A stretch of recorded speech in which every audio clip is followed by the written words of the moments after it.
So in order to show you how things like layers and shapes and properties work, I first want to show you about bringing in some images. So it's relatively easy. We can just actually drag and drop for the most part, but I'm going to show you bringing in a couple different kinds of images just to show you. So I'm going to use the images that I created for my Facebooky demo, and I'm going to bring them in to the document I've been working with, which is set up as a kind of laptop screen.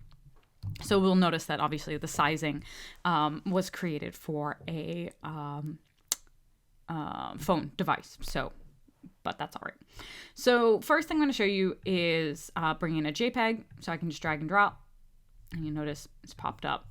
We got this nice, it's on here. And if I move it over to the other slide, it's basically going to just show up on whichever artboard it's kind of on for the most part. So that's a JPEG. Now I have a PNG file. When you can see in this case, this one doesn't have a background to it because I wanted that to be able to just be placed over. I'm going to drag and drop that guy in. And you'll notice that it retains all of the transparent background that my PNG has, which is very handy. And the last thing I want to show you pulling in is, where are my Illustrator, my SVG? So again, I can drag and drop in my SVG, and you'll notice this guy's a bit bigger because that vector was quite large. And you'll notice it also still has its transparency.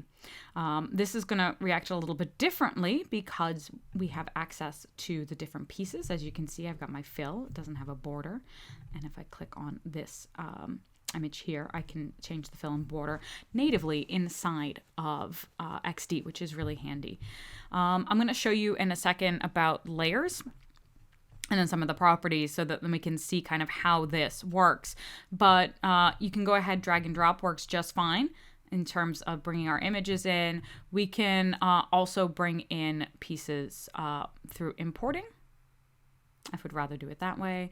And you can go ahead and navigate to where you have things. So in my case, this is my demo files, and this was my images here, and I could go ahead and grab in slide to text, and you'll see that it pops that text in. And then this is for the different slides, so it's not sized right, but I can go ahead and scale it and pop that guy in if I wanted to.